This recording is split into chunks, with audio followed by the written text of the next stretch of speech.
Today on the LA Food Podcast, I'm your host, Lucas Servodio, and you know that old saying, it's 5 o'clock somewhere? Well, dear listener, I'm pleased to inform you that it's 5 o'clock on this podcast because you and I are about to get into some vino. Ian Asbury is with us on the pod today.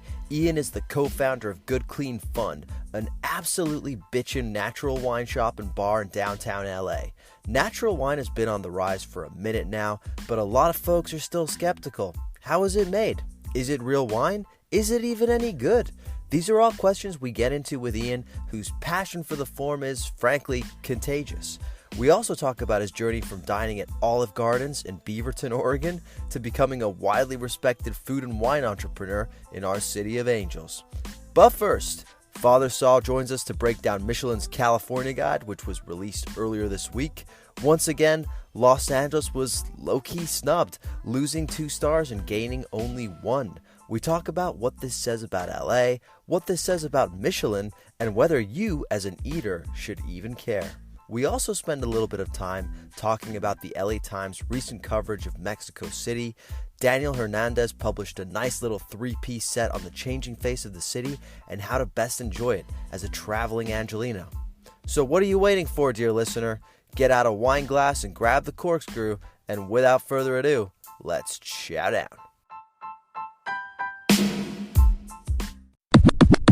Joining us today in part 1, it's the president of the Seattle chapter of the Kai Havertz fan club. It's Father Saul. How you doing today, Father Saul? I'm doing great. It's a beautiful day in Seattle. This is peak Seattle hours right now. 85 degrees. There's some great new restaurants opening. I just had an A+ tuna sandwich for lunch that I can't wait to show you.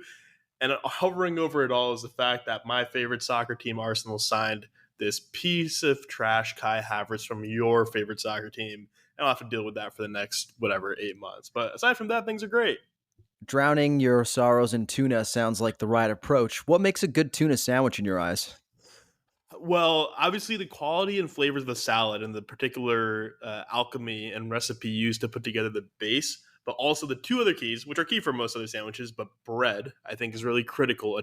A good toasted bread for a tuna sandwich, as well as, and I knew this before, but this is the first place I've ever seen actually execute it on menu, potato chips. House-baked potato chips they put in the sandwich. Oh my God. Genius. Yeah. Genius. Absolute genius. Well, I've been disappointed in every single tuna sandwich I've had on the sandwich journey I'm on right now so far. Ooh. So I'm still waiting for a good one. I'll let you know when I find it. But before we dive into today's topic, I wanted to ask for your take on natural wine. Natural wine. It's funny. It sounds great. Seems fine. I don't drink it really often. I don't seek it out. I've heard also that it's like a kind of a chamois sort of deal. Like what the pitch I've gotten on natural wine is, removes the hangover, no like weird toxins in your wine, and it's so smooth and different. And I have some friends who are really interested and committed to natural wine as a movement, but I've also heard it's basically like a marketing gimmick. So why do you ask? I asked because today's guest that's coming on after you is a natural wine specialist. So, this has actually reminded me that natural wine, awesome. So, so wonderful. I never drink anything else if I can avoid it.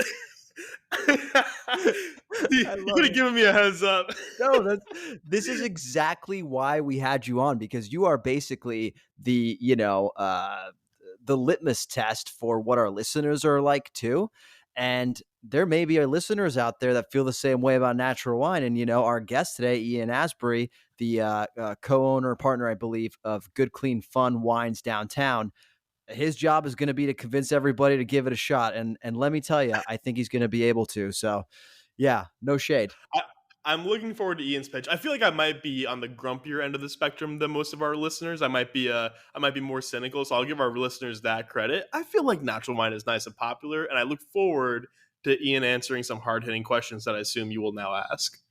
I will say that when someone drinks as much as you do, I'm not sure there's any amount of natural wine that can save you from the hangover. So, That's right.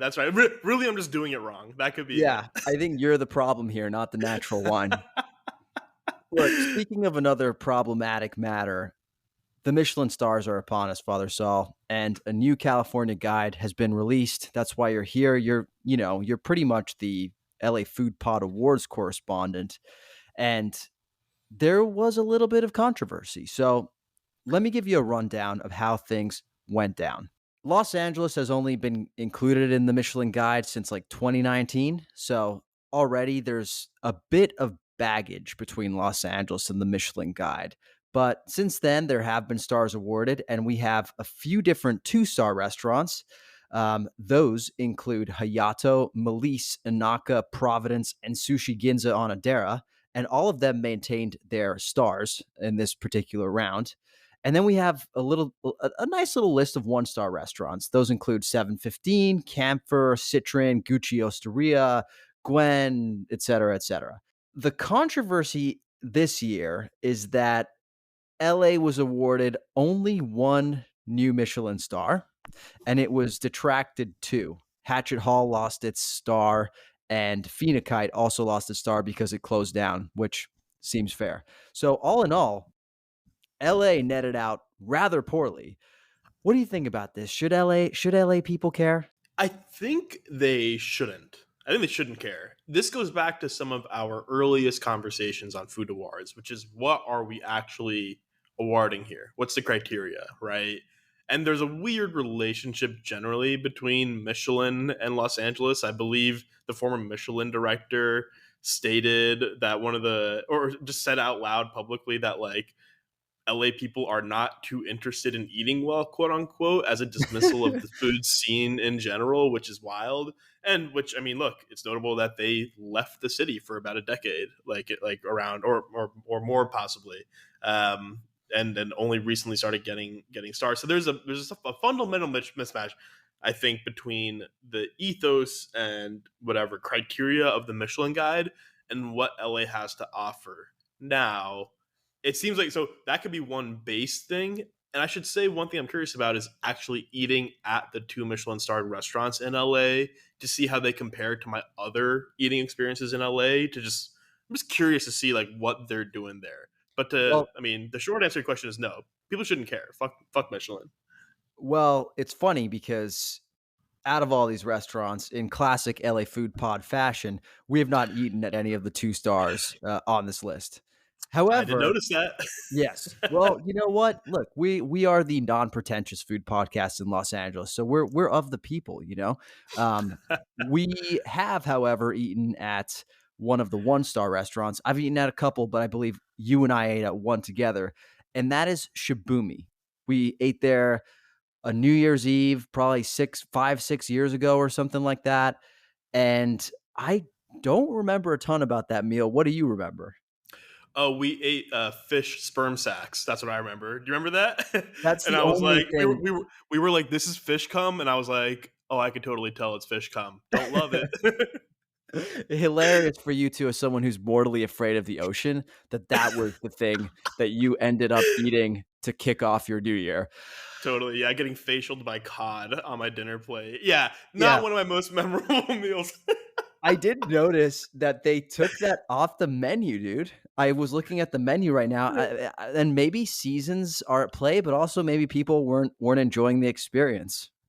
Yeah, I also can't. I think they might have had a special New Year's menu going. I can't quite remember, but I'm guessing they were picking and choosing from existing items. It's supposed to be a delicacy. Maybe we shouldn't judge. Dude, fish sperm But is delicious, okay? I would get facial by fish any day. Like, one of my things that I was served growing up and that I would take to school all the time was botarga, which is Italian fish sperm that's dried and grated over stuff. And my mom would just grate it over pasta with a little olive oil and garlic, send it to me in a thermos. I would pull out this thermos, unflask the thermos, and it would just waft of like rank fish all through the all through the classroom. I did not make a lot of friends, but I liked it. does this explain why you wear lipstick and makeup every time you go in the ocean? You're trying to get lucky with some fish. That makes sense now. I see it. I see it. You little Waterproof fish slut. makeup. Sorry, And Eric. We're off topic here, but Shibumi, yeah. So Shibumi has a star, right, in LA. Just not a particularly memorable meal, and it also points to a trend that you texted me about, which is I wonder why so many of these starred restaurants in LA are sushi and East Asian cuisine, it seems, in some way, shape, or form. Yeah, it's like it's either sushi or some variation of like California cuisine or French. Like, there's like Gwen, Cali.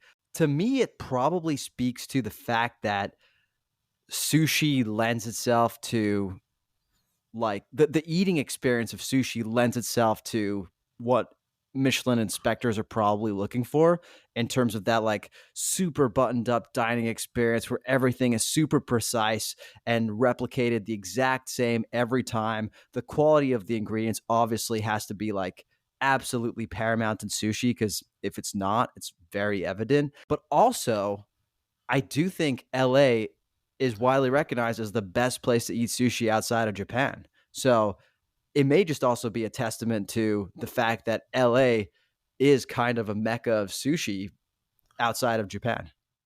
I actually don't think I knew that necessarily, the LA sushi mecca piece, but I think what's true is, and what you're onto here is not just the not just like the way sushi. I mean, well, look, I think it's easy to replicate the experience from ingredients to vibe to execution, right? To feel and presentation of sushi more consistently across the world and into LA. And I think essentially what we're seeing is that the best sushi in LA aligns to the kind of sushi experiences, the kind of ways like the cuisine is articulated to you as it is in other parts of the world. So for Michelin, it translates. But I think LA is also well known, not just in food, but in everything, to really have its own perspective and own flavor and be innovative and push the envelope on food, right? It's a one of a kind sort of food scene in the world.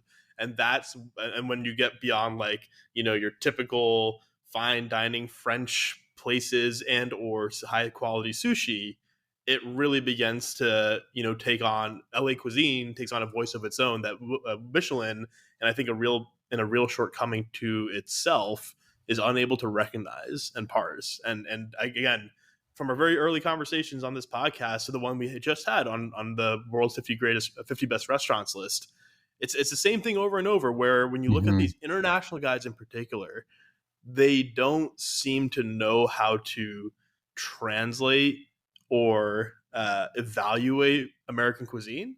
And look, and particularly cuisines in a place like LA, which is of particular interest to this podcast.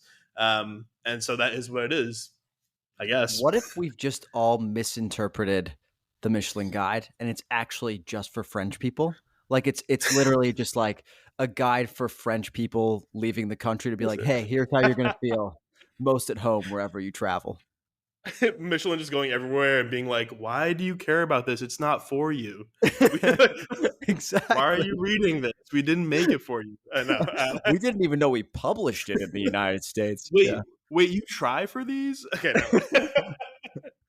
Yeah, uh, I yeah, think you're onto something, man. I think of all the awards, this is the one people should give the least fucks about. for Uh, sure. Eaters, definitely. And look, this is absolutely no shade to the restaurants who strive to get one. It is an incredibly difficult thing to do. And if that's the game you're trying to play and that's what you're trying to achieve, kudos. You did it. It's the hardest thing you can do. It's like winning the World Cup in soccer. It's the pinnacle of achievement. And so good for you. But as an eater, especially as an Angeleno eater, yeah, it's like taking music advice from a deaf person. No, I mean, is that Jesus politically Christ. correct? Wow. I mean, Shots at Ludwig van Beethoven. Good Lord, man. Come on. how should I rephrase that in a way that's better? Because it's not about someone who cannot experience the food. The Michelin Guide doesn't choose bad restaurants, right? Like, let's be clear, when they award stars, I don't think we really quibble for the most part with their choices. Shibumi, we just talked about, might be either we had one meal at Shibumi. I don't know. I'm not actually judging. What they're missing is, it's like they only have one sort of framework for seeing the world, right? And the beauty of LA cuisine in particular, think about our experiences at Poltergeist or Moosecraft, right? And you go, or even something like Heavy Handed, where you're like, oh, I'm just in this little little neighborhood shop eating the best barbecue that I've had, including out of Texas, right? And it's in Lincoln Heights, right? I'm in Boyle Heights and eating the best fish tacos I've ever experienced, and those are the things like I would almost say that, and in particular, right, Michelin, part of the judging and a deep part of the judging, based on my understanding, is service, experience. It is sort of elite quality and luxury, right? And one of the beauties of LA cuisine is you can have like the best of any kind of food in the world that you want in the most humble sort of circumstances that a Yeah. Michelin guide would not recognize, right? Or would not consider as worthy, which is, it's their problem. And that's why they have the Bib Gourmand category, which Yep. LA does have quite a few restaurants on that in California. And 4 new restaurants were added to that this year, including one of our beloved hangouts, aka Via's Tacos in Highland Park. Also added was Kobe's, which is an exceptional restaurant down in Santa Monica on Main Street. Carnes Asadas Pancho Lopez in Lincoln Heights, and Eat Joy Food in Roland Heights. Now, the thing about the Bib Gourmand is I think it has a different problem, which is just it's late to the game every single time. Like Mm-hmm. you can get much better resources on where to eat and what to enjoy from sites like The Infatuation or Eater or the LA Countdown, right? And Mm-hmm. you can absolutely, you don't need the Bib Gourmand for that. It just feels like they are almost covering their ass so that they don't have, they're not vulnerable to the criticism of, oh, you guys are elitist. You only go for like really expensive restaurants. They have to include some more sort of like down home, inexpensive, affordable options. And that's how they do it. But find me one person who goes to the Bib Gourmand to look for their restaurant recs. Just one Well, person. that's right. It's interesting to say that because it's both true that I don't think many Angelenos, or maybe even I'm sure some Americans, but at least many Angelenos do not go to the Bib Gourmand site to find local recommendations. However, when I go around to Moose Craft's Instagram, or I was actually recently in Brooklyn and went to a Korean restaurant and they had their Bib Gourmand sticker in the window, I think it's a nice recognition. I think you're right that Michelin isn't the trailblazing identifying force in the U.S. They probably I don't know what their staffing or structure looks like for a selection in the United States, but I'm guessing they're just like not going that level of deep. But I think it is so. So you're right that it doesn't have the cachet, but I think it's nice to give recognition to some of those restaurants so they can say, "Hey, you heard that? You know that Michelin thing you heard about? We've been recognized by them a little bit." Yeah, I don't mind that. again, nice thing for the restaurant. I think if you're a diner though and you're looking where to eat in a new city, check out their local news coverage. Like Yep. check out their local newspapers. If you're coming to LA, look at the 101 list. I mean, it's not a perfect list, but it's a much better, more current approximation of where to eat in Los Angeles right now. Or you can even look at the Infatuation's where to eat right now in Los Angeles. And that's probably an even better approximation. So I don't know. It again all comes down to who is this for? But look, I don't want to piss in anybody's cornflakes. Congratulations to all the restaurants that made it. What? You've never heard piss in cornflakes? I've never heard pissing cornflakes. Did that happen to you? Is that where this comes from? Yeah. I mean, I usually request it, but Jesus no, a lot of Christ. All right. for a lot of people, it means spoiling their fun, raining on their parade. Let's put it that Oh way. no, I figured that out from context clues and content clues. Thank you. Got it. Glad we cleared that up. Look, I want to move to another instance of pissing in cornflakes, and that is the Los Angeles Times ongoing coverage of traveling to Mexico City as Americans. This was a story that I kind of became big last year. It was written about in the Los Angeles Times, also in the New York Times, essentially about this trend of remote workers moving to Mexico City for a short period of time or a longer period of time, and maybe not contributing to gentrification, although there's a little bit of that too, but really angering the locals. Like the locals starting to get upset with these sort of like transient folks just coming in, not putting down roots, kind of coming in and treating it as like a vacation, sometimes disrespectfully, and changing the face of their city by almost taking advantage of it, because for a lot of these remote workers coming from America, they were like, oh, it's a cheap place to go. Our dollar stretches further, et cetera, et cetera. So earlier this week or late last week, I forget, the LA Times' Danielle Hernandez posted a series of stories on this topic. And at first, when I saw it, I kind of rolled my eyes to the back of my head because I was like, haven't we done this before? Haven't we already had this conversation? What are we doing here? But then I read it and I had some thoughts. Did you read the piece? I did read the piece. I read all 3 pieces you sent me this week from Daniel Hernandez, actually, including the tips for traveling to Mexico City and the restaurant recommendations. But I'm curious first for your response to the main narrative article here about whether or not Mexico City could really be gentrifying. Yeah. So, I mean, the main article is basically like, I think it's like, is Mexico City getting too cool for its own good, basically? And I read the headline and I was like, oh, here we go again. But I read it. And first of all, you can't argue with the fact that Daniel Hernandez is an expert in Mexico City. He lived there for a long time. He clearly has a really good feel for the city and understanding of, what makes it so special. And what I really appreciated about his article is how nuanced it was. So, yes, he brings up all of the conversations that are happening about the, remote workers going there and whatnot.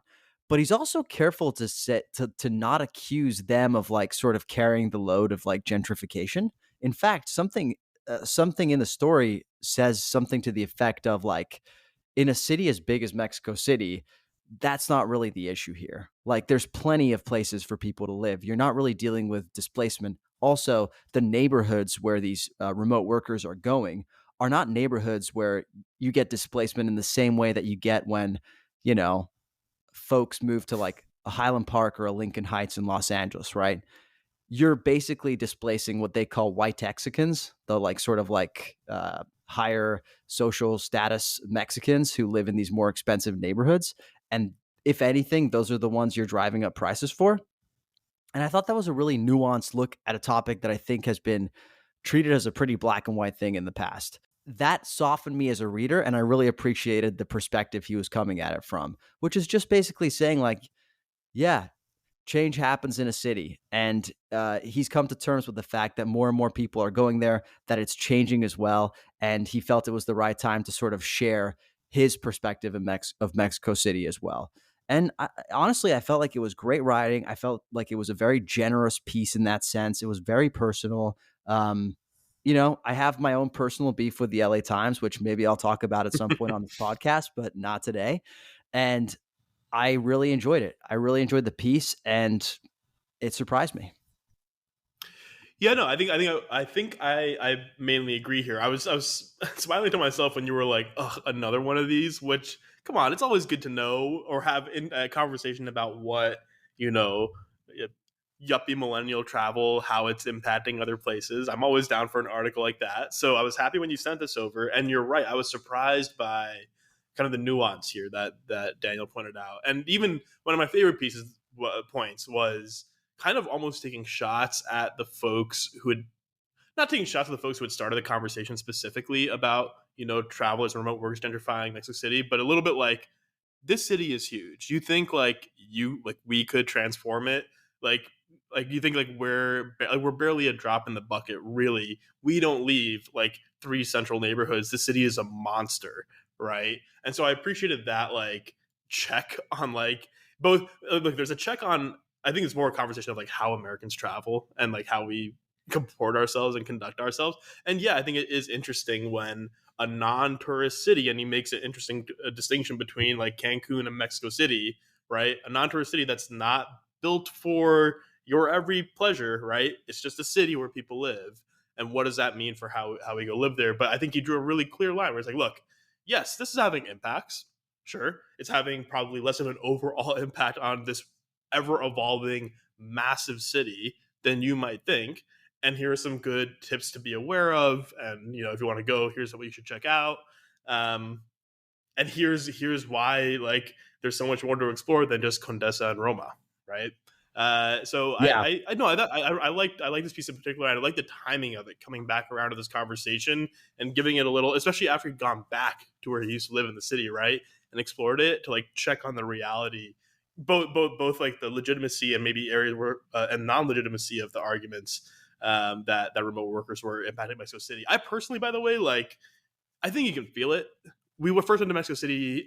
We should say we are travelers to Mexico City. We're fans, right? And we are certainly not out of like exempt from this conversation. I think from when we first visited back in 2015 to now, the last time I visited was 2021, I believe. No, it was last year, 2022. Really? Mexico City? Yeah. Yeah. You came, remember? I was one of the nomadic workers who put down roots there and you came to visit. What? You don't remember this? This is the first time I met your girlfriend. Oh, you're right. Oh my God. Wow. That was okay. That was a really rapid trip. Wow. Yeah, you're right. Jesus Christ. This is absolutely embarrassing. Wow. Wow. I know we drank a lot of Carajillos that one night, but oh my God, dude. You're totally right. You're totally right. Jesus. Look, I'm just so like natural in Mexico City and kind of like not one of these travelers you have to be concerned about given how comfortable I am. So it's probably why I forgot. But yeah, but you could tell the difference was giving me a brief point. I think you can tell, like you can see Americans. I went to dinner in 2021 and to like hear like, I don't know, some like woman with a valley accent from California complaining about her Southwest flight or something, right? You can, so there is that dynamic, and I think that's something to acknowledge. It's like not, that doesn't not exist. But Daniel's piece and his perspective, I think, was a really, I think, more complete understanding of the conversation, and that was really cool. Some of his tips were weird to me though.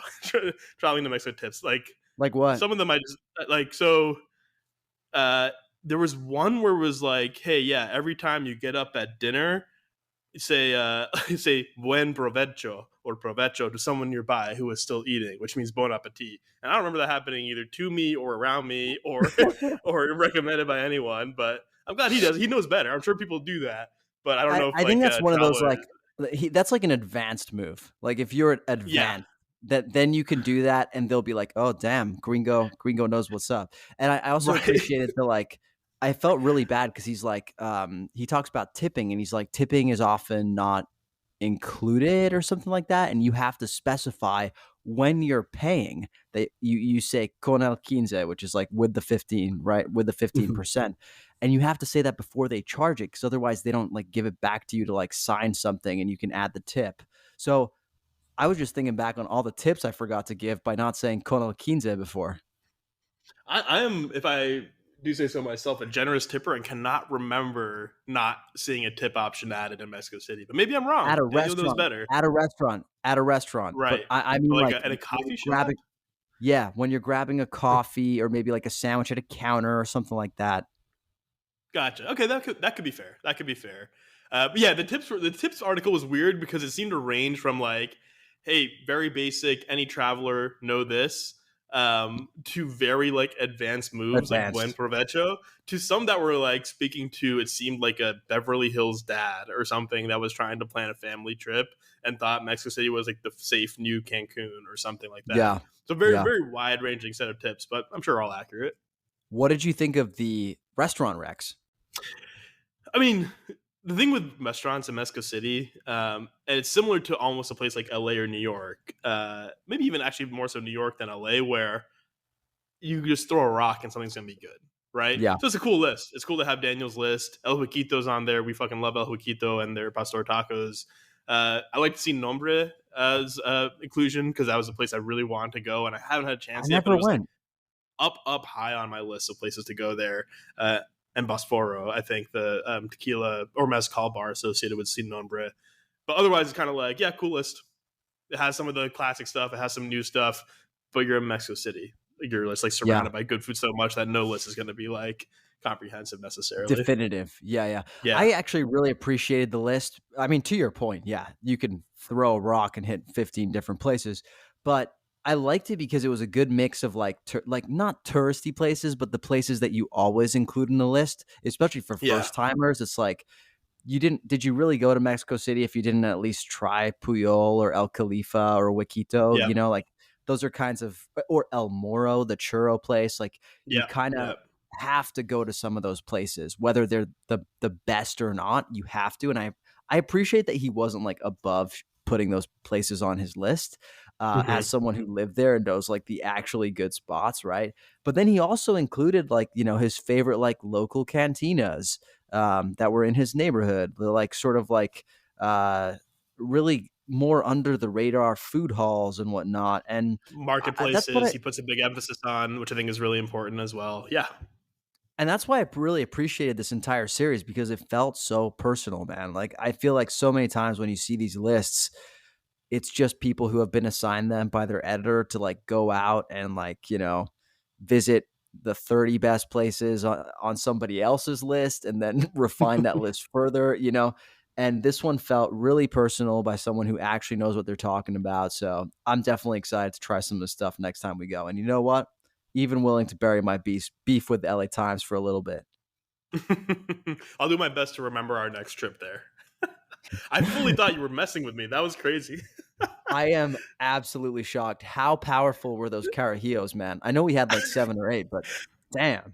I feel like our trip to Cartagena might have like just been what wiped out my past year of travel also, just in terms of like that's the thing that I remember. Where did you last travel? Cartagena, and it was fucking dope. The trip to end them all. Father Saul, any final thoughts you want to leave our listeners with? Any nuggets of wisdom? Uh, I'll say this. I'm still thinking about The Bear. And listener, if you have not watched The Bear season 2 yet, or The Bear at all, please get on that. I have like I've listened back to your interview with Courtney, which was awesome, and to our conversation even just to hear all like I was like arguing with myself about people I'd forgotten and takes I had, and I can't wait for season 3. Please go watch The Bear. I'm still on this. Oh, I'm assigning you some homework right now, live on the air, because everybody knows we do this podcast live. Secret Chef. You got to watch it. You told me about it, and Yep. you got to watch it. David Chang's new show on Hulu. I've heard mixed reviews, but I want you to watch it so that we can talk about it on this podcast. So please go home, watch it. I'm looking forward to it. I'm looking forward to it. Listeners, feel free to join us on this homework. Secret Chef, a food competition show from Dave Chang on Hulu that tries some new things out. Seems like they may not have been super successful entirely, but I'm super curious. So yeah, let's watch it. Let's talk about it soon. I heard him advertising it on his podcast as like, this is good for kids, which seems like the Hail Mary when your show isn't doing well, Yeah, next time you want your kid to shut up, just pop them in front of my show and go do your own thing. Yeah. And maybe give them so I can get some ratings, a ratings Yeah. bump here, please. Yeah. All right, brother. Well, thank you very much. We'll be right back with Ian Asbury. Ladies and gentlemen, I hope you came thirsty to today's podcast because we are joined by co-founder of Natural Wine Shop and Bar, GCF, aka Good Clean Fun in downtown Los Angeles. It's Ian Asbury. Ian, how are you doing today? I'm doing fantastic. How are you? I'm doing awesome. I really can't complain. I haven't had enough wine yet today. Question for you: when is it too early to start drinking? Well, there's legal and there's not so legal, and so technically, in the state of California, you're supposed to wait till 6 a.m. to Oh, start. okay. Good to Yeah. know. What if you've just been going all night?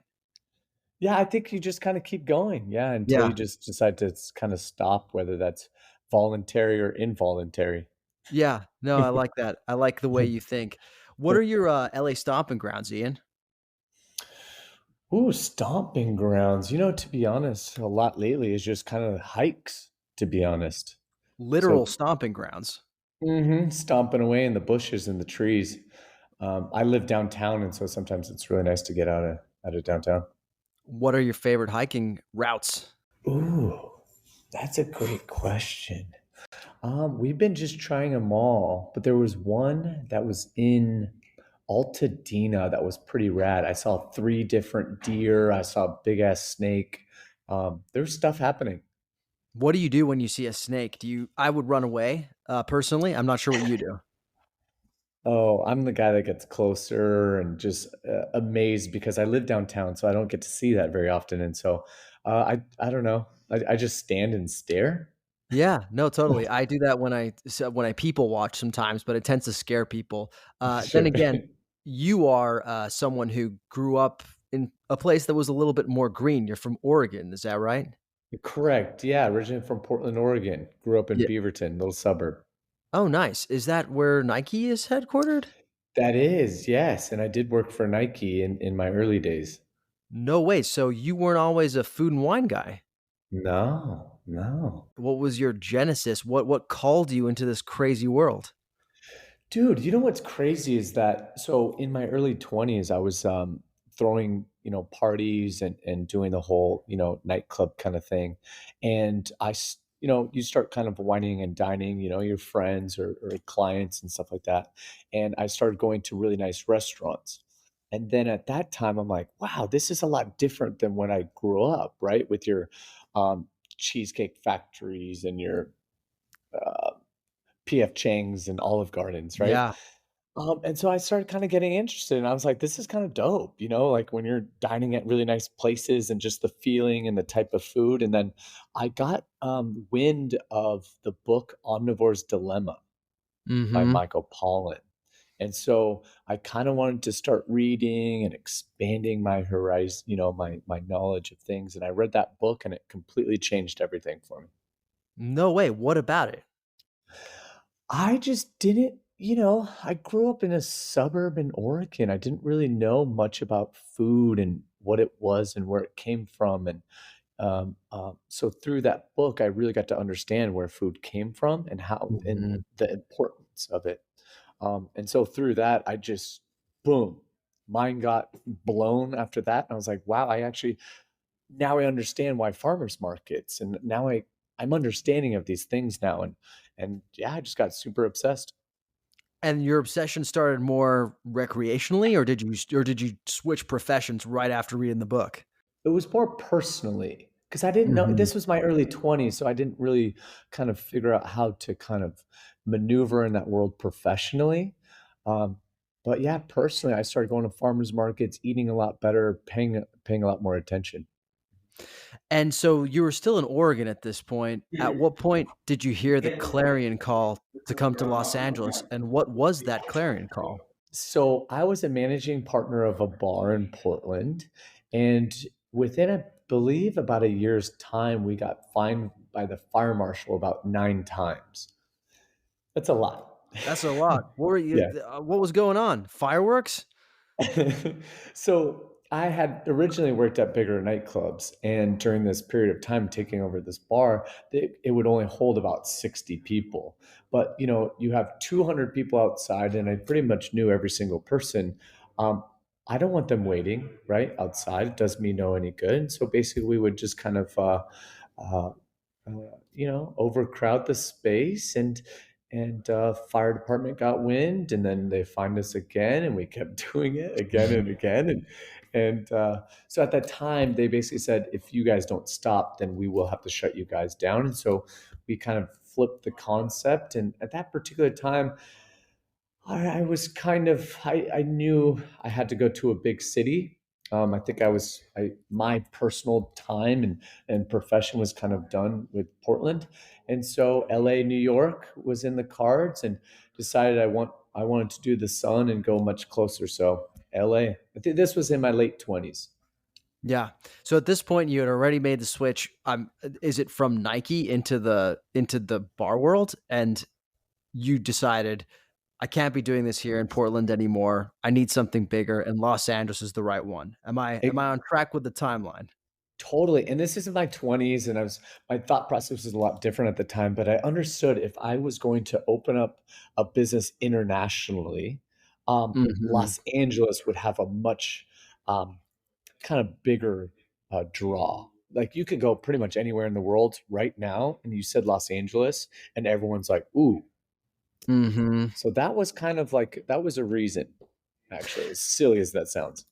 Did you move here with the idea of starting your own business, or were you just gonna move down here and see what happens?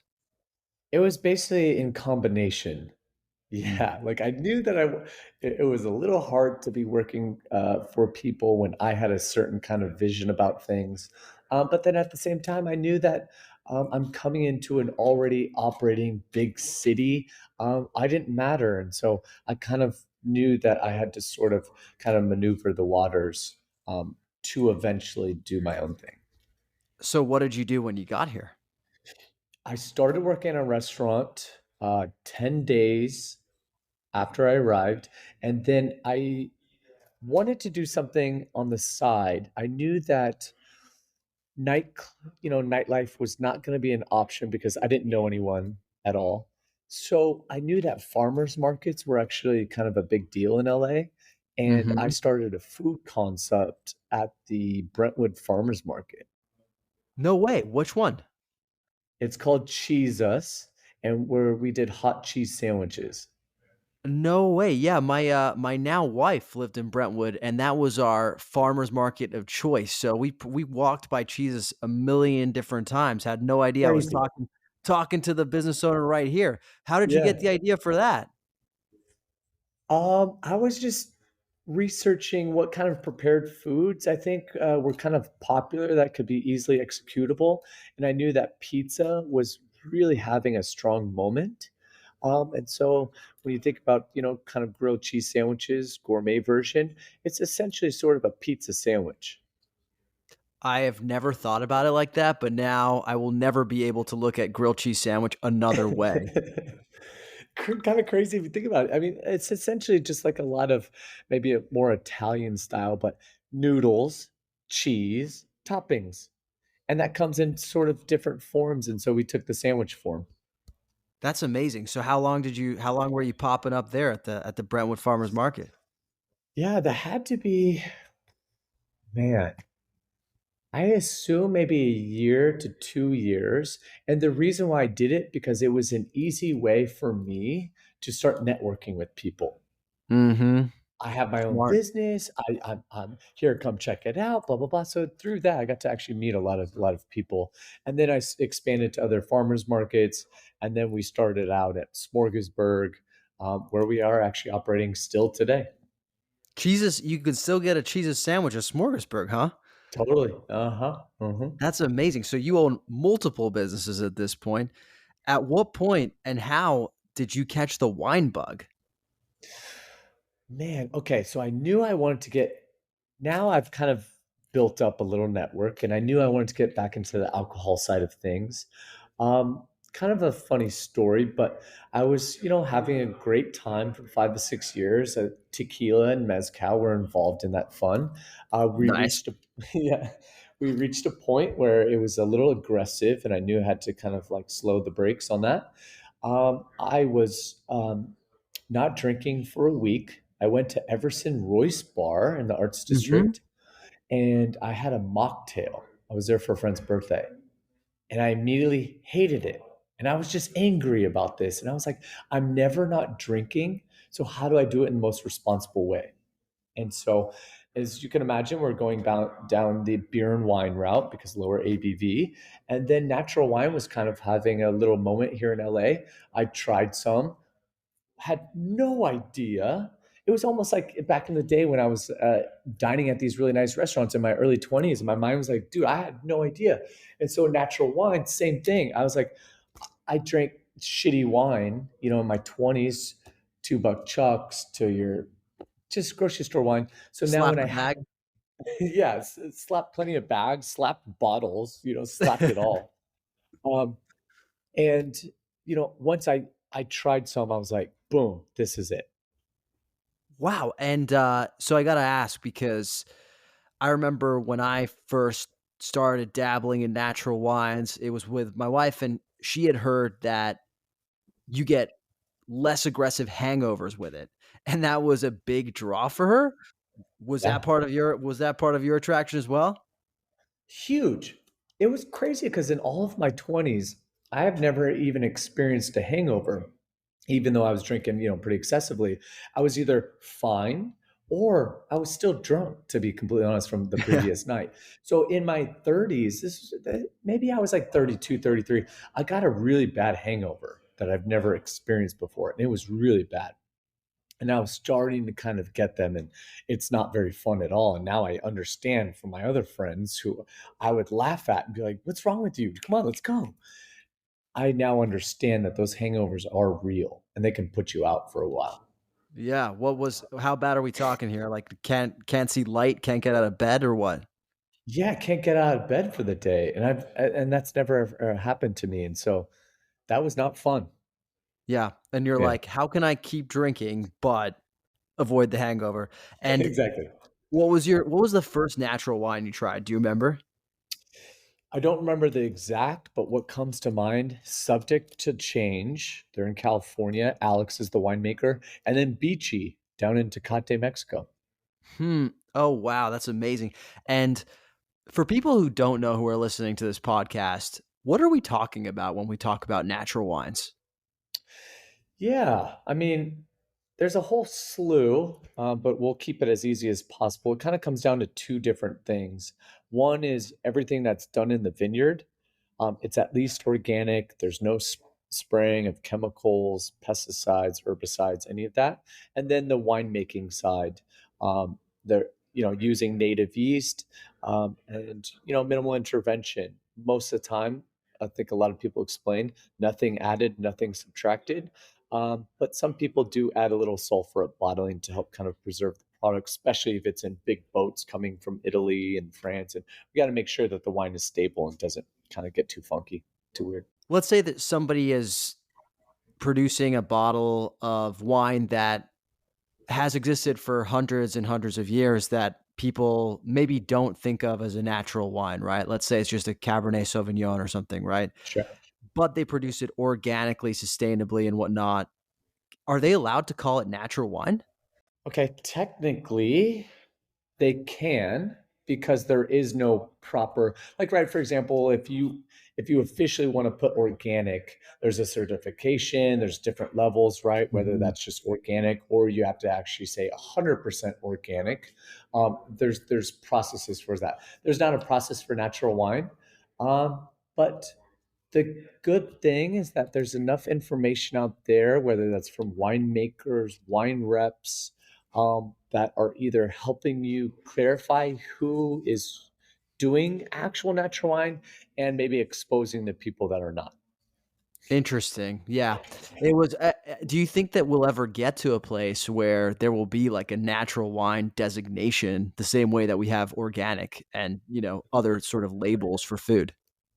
I think the more that the bigger companies do get involved, then yes. But I think everyone else, all the small producers, they're not interested. They don't want to. When you go in that direction, there's usually a group of people and they start charging for that and blah, blah, blah. And a lot of these winemakers, they're small producers, they're natural wine producers. They don't care. We're natural wine, take it or leave it kind of approach. Yeah, goes against the Yeah. spirit of it in a way. Yeah. Well, I lost track of the conversation delving down the natural wine rabbit hole, but take me to where you're a cheeses now, smorgasburg. At what point are you like, I'm going to start my own natural wine business?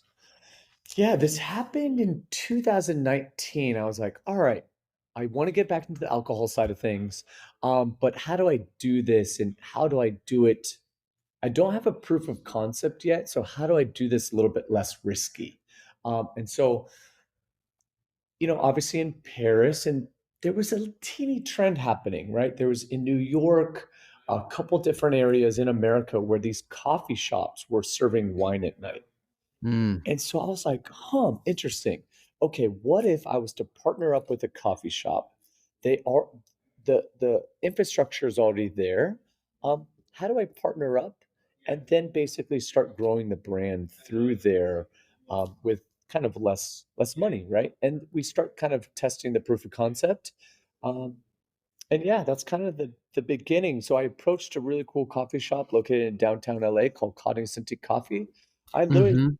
all I said was, "You pay rent 24/7. Let me be a wine bar at night." That's so brilliant. My father-in-law says that all the time. Why would you ever have a business that completely quote unquote like leaves unused certain hours of the day when you're paying for rent all that time? So I'm assuming they were pretty receptive to it. Did they have any sort of like reservation? Yeah, I think ultimately, it's you're getting in business, with someone in a partnership, and it's almost like having a roommate. Mm-hmm. So, it's sometimes it's really easy and there's a lot of pros there, and sometimes it's a little bit more difficult just because maybe some personality kind of differences. But overall, it's been absolutely fantastic.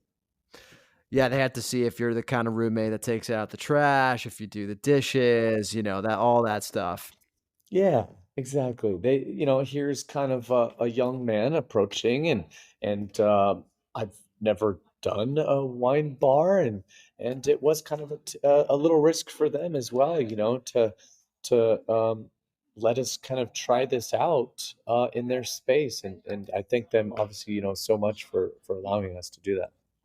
So that's how Good Clean Fun was born, and this is 2019, and the concept at the outset sounds like it was a wine bar. How has the concept evolved since then, and what can people find when they go to Good Clean Fun today? Totally. So it's crazy. We ended up signing a deal in January of 2020, applied for the liquor license the week before lockdowns, Hmm. and crazy timing. And obviously in my head, I'm like, what is going on? Oh my God, what's happening? We're screwed. But it was great because during the COVID, it took about a year to get the license because of delays and stuff like that, because no one was at work. I got to basically scan America and find out who's doing what and who's become successful, right? Hmm. That's people were developing retail concepts within their restaurants. People, the delivery got big, having in-home experiences, those kind of things. And so it through that time period when we opened March 21, I felt a lot more confident about opening. Mhm. And so we basically developed a big patio outside, and then we started a retail concept, which it's a blessing in disguise because initially I wasn't thinking that. Yeah. And how do you go about selecting the wines you work with? Oh man, there's a whole slew of this. Okay. Um, Wine reps come by, they taste me on things. Yeah. I see what's going on the the internet and seeing what's trending or being talked about. I ask for recommendations for the wine reps, business partners involved, and something that we are actually working on is having AI help us a little bit. Whoa. Okay, now you're about to break my brain. How do you do that? Just like type in Chat GPT, what natural wine should I serve at GCF? So essentially, we have to develop a program that understands basically our inventory, what the reps have, and what is trending. And it learns what needs to be reordered, what needs to be discounted, all those things to make the most, um, the smartest kind of wine buying approach in unison with us. Wow. Yeah, I mean, that's kind of the key of it seems like good AI right now is how does the actual user you put it into play, right? To get the most out of it. So are we going to be seeing it like a wine maker's strike coming soon? The like about getting the AI out or what? The easiest way to explain this is when ATMs were introduced in the 60s and 70s to the banks, and the bankers were like, oh my God, we're getting replaced. Um, no to ATMs. But what it did was it basically started changing the banker's role. So Hmm. instead of maybe handling all the cash, maybe they could now focus on the business banking, relationship building. And for the bank as a company, they were like, okay, we get to have less employees in one location, but we get to have more locations. So they actually end up hiring more people. Hmm. But now you have a lot more locations. So it could be less people in one location, but it's more people in general. So you can kind of see where this is going for Good Clean Fun, possibly. It's very interesting. It sounds like I feel like with natural wine in general, it's kind of I don't want to say a young man's game, but certainly like it's sort of the newfangled hot shiny thing in wine, considering that wine is something that has existed for literally centuries, right? Do you have do you face resistance from the rest of the wine community just in general, not just when it comes to AI, but with people maybe, I don't know, looking down on natural wine as lesser or something like that? It's crazy because I have this wine rep. His wife won't drink natural wine anymore. And it's Hmm. kind of like, wait, what? It's funny because you're seeing a teeny backlash happening in the natural wine community right now, or from the customers for angle, that it's just too crazy. And those customers aren't understanding that I would almost call it like two things. There's natural wine and then natty wine. And it's the Mm. natty wine that they're not really liking, right? The stuff that has the VA in it that's too crazy, funky, weird, that they believe is not wine. But they don't understand that there's so much natural wine out there that's done in the kind of the old school manner and the classic style. Yeah. So it comes down to misunderstanding a little bit. Correct. Yeah, I think that we can do a better job of explaining to people, like, is it? Do you want kind of the old classic style, or do you want something fun and funky and crazy? And wine to me is all phases, right? Sometimes you want the funny, the crazy stuff. Sometimes you want the classics are classics for a reason. Um, and so I think we can do a better job with that because ultimately, I think everyone, 100% of people should be drinking 100% of natural wine. It's just a matter of getting your hands on the right ones. It's funny because beer for a long time has had, the craft varieties, the very funky varieties. I went to dinner the other night or a couple weeks ago at Animal, one of the few like last nights before it closed. And I had this like, I want to say it was Korean lager that was pretty much just milk. Like it came out and it was like a sweet Oh, milk. Do you know what I'm talking about? Makali. That's it. That's the one. And I had it, and did I love it? No. I'd probably never order it again in terms of having it with a meal. I'd probably sip on it slowly, right? But I lived, I learned, and I feel like it was like an enjoyable like life experience for me to do that. Mhm. And with beer, there's almost like an acceptance that that happens, but wine, is it just because it's such a there's like sommelier school and all this like sort of like rigid bureaucracy almost that goes along with it. Do you think that that's one of the reasons why maybe there's a little bit more resistance? What it is it's still wine, and wine is always snobby. And it doesn't matter what aspect you are in the wine realm. It doesn't matter if you're doing the crazy stuff and you're a punk rocker. Guess what? You're snobby about other wine. And so I Yeah. think that in itself is part of it. But I think that maybe there's just a lot of opinions happening here when I believe this is the brilliance in capitalism. Let the customer decide if this is what they want to drink. Let them, and that's okay. I dealt with a customer. This was about a year ago. Big conversation, and his thing was like he hates natural wine. I'm like, what? What are you talking about? And then I pointed to these kids. We looked at these kids, and they were drinking some crazy stuff. And he was like, "Yes, that's not real wine." And I'm like, "Okay, technically it is. It's just wine that you don't actually prefer, but we should all celebrate here, even though this is not what you would like.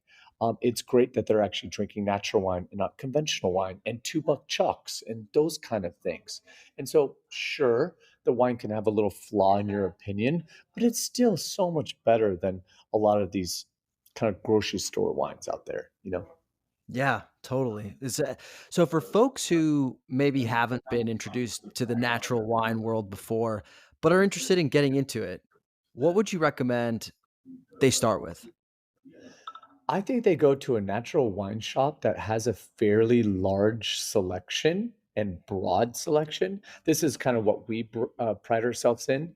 And we have the classic stuff, and then we have the funky stuff, and we offer flights as well. So this allows you to basically sort of start trying things and explore the world instead of always just kind of. And we're a bar as well, so even glasses. So you could start kind of, you can come and taste things instead of maybe some of these other wine shops where you show up and you have to commit to a full bottle and you don't know what it tastes like.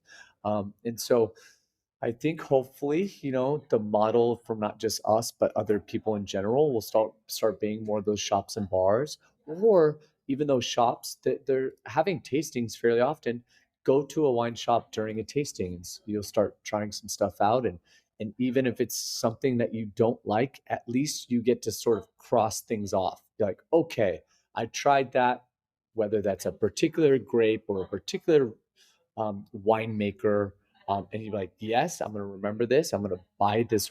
I'm going to buy a bottle of wine from them because I did enjoy this, and now um, the risk is gone because I've tried it and now I want it. Or be like, okay, I'm going to stay away from this winemaker because I just didn't really like it, and then I'm going to try it in different one.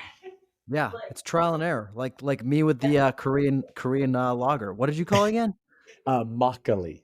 Makgeolli. There you go. And for you too, the great thing about Makgeolli was that it was in a 12-ounce can, I assume. Yeah. So you didn't take a big risk there. You're like, all right, we're going to try it out. Guess what? Maybe it wasn't your favorite. But if you're committing to a full bottle of wine, sometimes that's a bigger commitment. Yeah, both quantity wise and price wise, totally. So it's a great Exactly. point. What wines are you most excited or really exciting you right now? What are you looking forward to drinking? Wines are all phases, it depends on sometimes the year and the situations, but I'm just obsessed with like Lambruscos right now. I had a rosé version of Lambrusco, a couple months ago. Mhm. Just sparkling red. I'm surprised it's not more common, but absolutely delicious. Gives you the fruit plus the dry, and it's bubbly, but it's red. It's great. Why do you think it's not more popular? I would actually really have no idea, but Yeah. maybe it's because when people do want red wine, they want something that maybe matches with dinner or steaks or something like that. Oh, maybe also too, because when you think about the world of red wine, Pinots and Cabs and Tempranillos, and the spectrum is massive. Now, when you say sparkling red, everyone would be like, okay, Lambrusco, but is there like others? Mhm. Like we that so maybe it's because the world of sparkling red is just really small from what the majority of people understand. Well, I've noticed that a lot of LA restaurants have really embraced natural wine in their programs, and some are doing it really in ways that is catching even national attention, like Anna Jack Mm. over in the Valley. There's, I think Night and Market has been doing it for a while. I'm curious, are there any programs out there that you have? I mean, I'm assuming you have admiration for a lot of these, but any that really like stick out to you? I actually would say it's almost in reverse.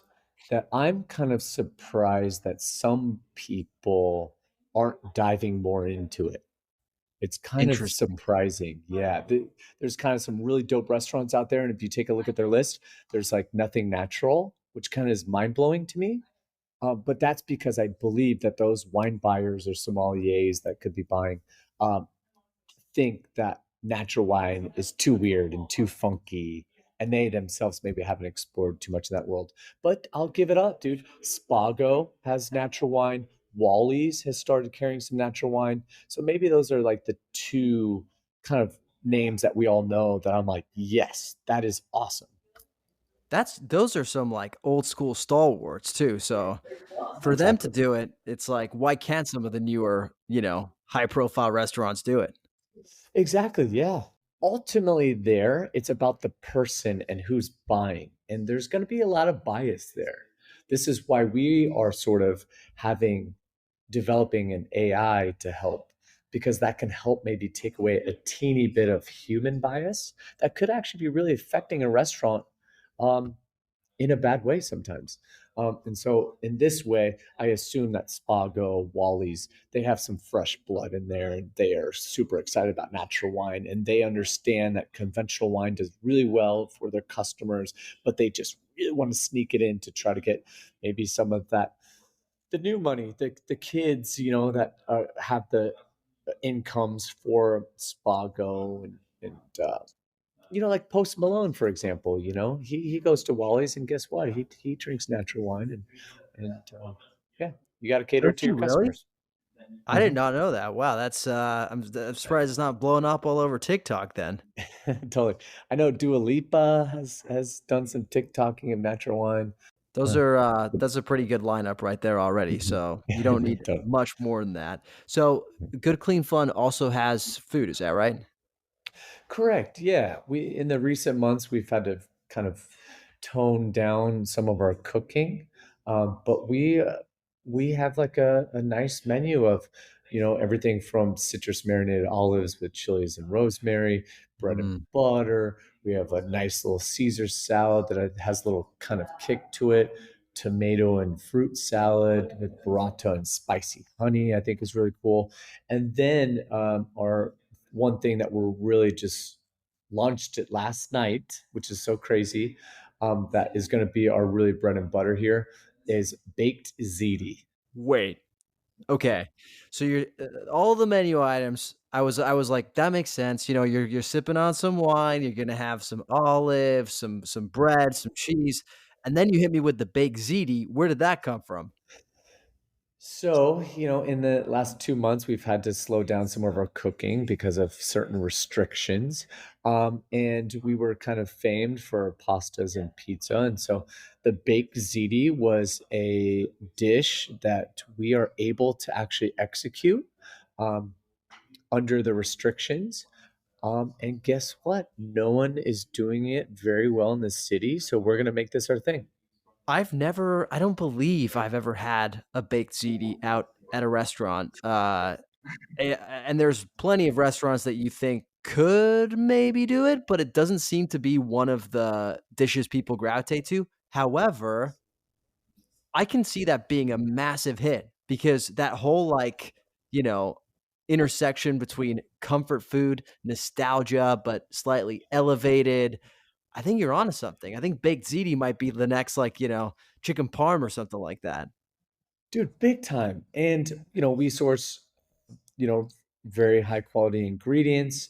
And when you have this big CD, I mean, you don't even know what to say. You just kind of shake your head because it is so fucking fantastic and it's so comforting. And a lot of times too, a lot of food is, if you track through history, a lot of it can be like economic based, Mhm. whether that's either price or style. And so times are a little bit more challenging, I think, today and moving forward. And so I think something like baked ziti is really going to help um, soften the blow of the world and its challengings for a person in that moment that just wants to enjoy something that's super delicious, comforting, alongside their wine. All right, you heard it here, folks. First, folks, get to Good Clean Fun, have some baked ziti and a nice glass of natural wine. Sure, Ian will be there to steer you in the right direction, so you can't really go wrong. Ian, where do you enjoy eating in Los Angeles besides the baked ziti at Good Clean Fun, of course? Oh man, there's a nice couple places. Just recently, Dunsmore in Eagle Oh Rock, yeah, oh yeah, fantastic spot. Yeah, oh just yeah. nice, classic, a little bit of southern touch in there. Um, that's a restaurant that you don't need to be all complicated. What else comes to mind? Let's see here. Dudley Market, those are good friends of mine. They have done a fantastic job with their menu and all their seafood, kind of options there. And my favorite in town is still Key Spaka. That's your favorite restaurant in town, huh? That's my favorite. What about it? Believe it or not, I'm still never been. It is, because there's Osteria Mozza, which I think is an amazing romantic, or you have a business meeting, those kind of things. Pizzeria Mozza, I think is like super fun. And then you get over to Key Spaka, and to me, this is really um, it just seems a lot more food oriented. Like you're specifically there for food. We're like Osteria Mozza and Pizzeria Mozza. It's for the food, but the drinks and the atmosphere and all those things. Key Spaka, the atmosphere is maybe a little bit more toned down, and it's all about the food. And the focaccia de Recco Mm. is absolutely fantastic. bistecca florentina, the milk roasted pork loin. They have a pork tomahawk. Their use of fennel pollen on a lot of dishes is always fantastic. Oh, and then one that comes immediately to mind, Mother Wolf. Mm-hmm. Okay. Um, Food was cool, but their design Oh is yeah. out of here. Totally, totally. I think it's it's beautiful place to eat. Very beautiful. It kind of reminds me of like the Wynn in Las Vegas, and it just nailed down Hollywood. Horses too, I think is a cool little spot, and they're just designed. They just nailed down Hollywood, and I think that's just it's just like super fun. And we're in Los Angeles, and this is Hollywood, and so having these places give you some Hollywood esque-ness is great. Yeah. 100%. Yeah, no, I've had my opinions on Mother Wolf in the past, but I can 100% agree on the fact beautiful, gorgeous place to eat, and it evokes that old Hollywood feeling in a magical way. And you're right there. You're right there, like between Sunset and Hollywood. So definitely, if you got out of town guests or something, it is a place to wow them. Mm-hmm. Mm-hmm. So let's go out of Hollywood and out of Los Angeles for a moment, because Sure. in reading up on you, I read that you're a fan of the good old road trip, and you've taken a couple road trips past the border into Baja, and I want to Mm-hmm. talk about that. Tell me about your road trips down the coast, all the way down the coast. Yeah. I just, you start drinking Beachy, which is located kind of 20 minutes outside Valle de Guadalupe. Um, and yeah, I had no idea where Mexican wine country was, had no idea something was happening. I was reading about Baja, and Valle de Guadalupe came up. And I was like, oh, interesting. And then when you look it up, you're like, wait, what? I can drive there? It's only like 3.5 hour drive. That's it? That's it. Oh my god. So I mean, it's like going to San Luis Obispo, but in the other direction. Exactly. And what's really rad too is you get down there to Tijuana, and to me, okay, I would say I'm not as experienced in tacos in LA, and I have my doubts, but I'm more than welcome to get suggestions. But the Tijuana taco scene is so dope, and I've been to some great places. So that's a great spot in the middle. And then you go down, down the highway, and you're going past, Rosarito, then you're down to Ensenada, and then you just shoot east to Valle de Guadalupe, and boom, you're there. Is it just all highway the entire way, pretty much? Yeah, yeah. Yeah. I got lost in Tijuana one time, and that we got to some weird places, but for the most part, yeah. I mean, I think a lot of people, when they hear road trip down into Mexico, might be a little, squeamish. Sure. What would you say to folks who maybe are like, I'm not so sure? What would you say to help them get over that fear? Well, this is Baja California. It's a little baby kind of strip. It's still the West Coast, so everyone's so chill. Everyone's relaxing, enjoying the weather. So there's nothing to worry about. Everyone's having a good time. Yeah. Fair enough. Well, that's now on my bucket list, so I got to do that. And once you make it out to Valle de Guadalupe, what are some spots you absolutely have to check out? Well, definitely the restaurant scene.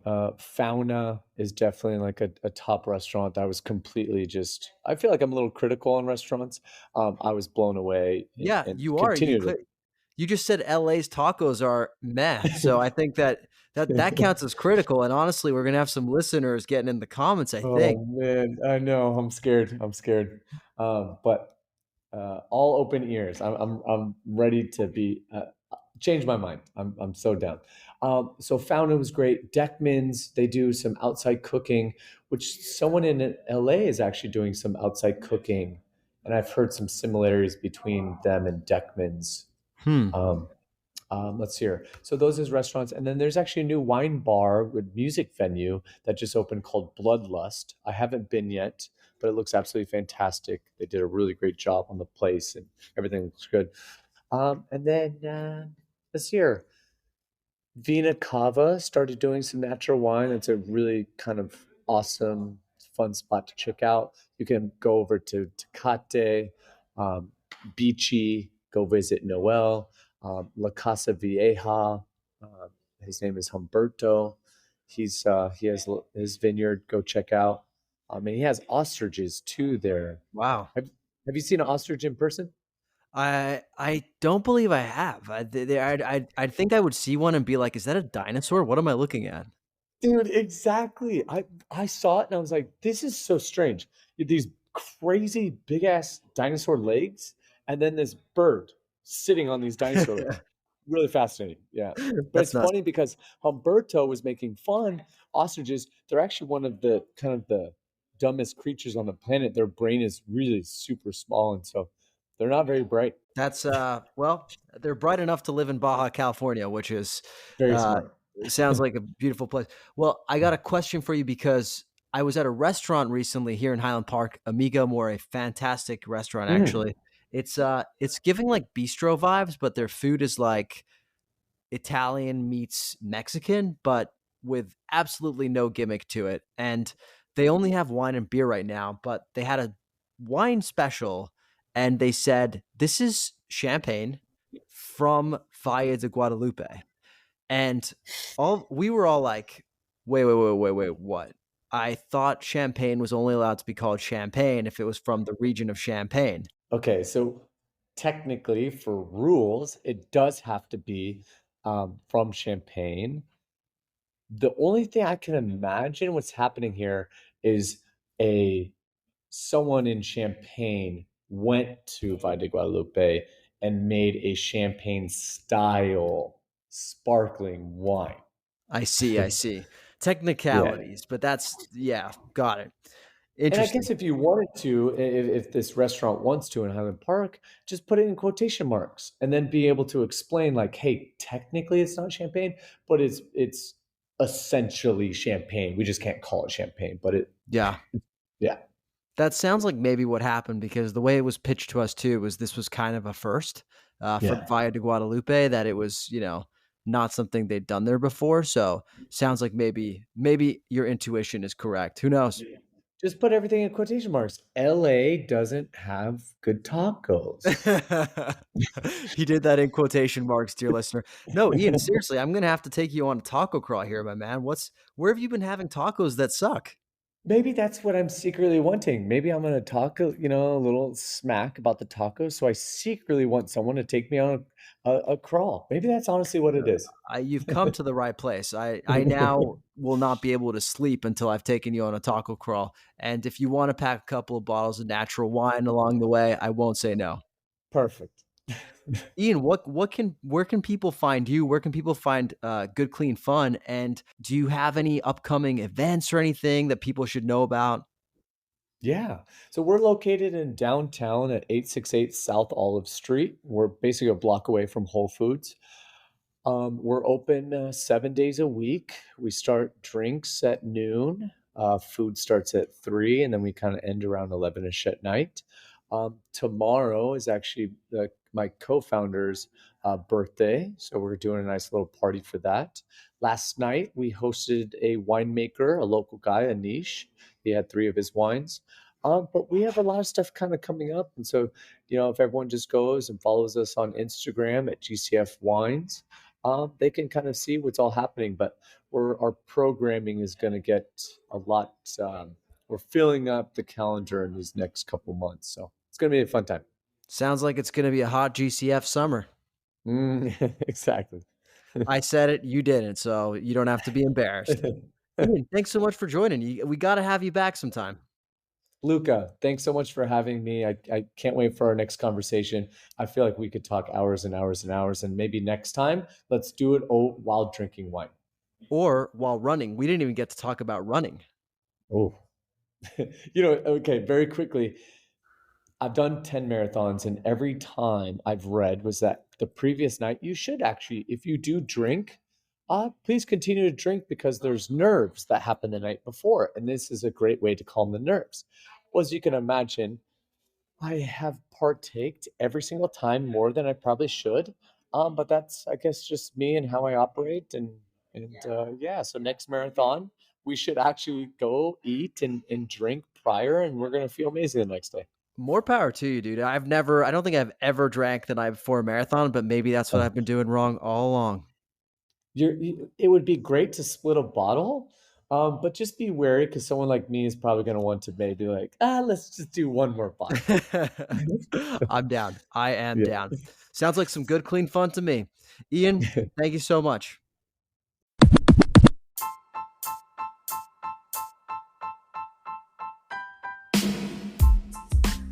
Thanks for listening to another episode of the LA Food Podcast. Thanks to Ian Asbury and, of course, as always, Father Saul.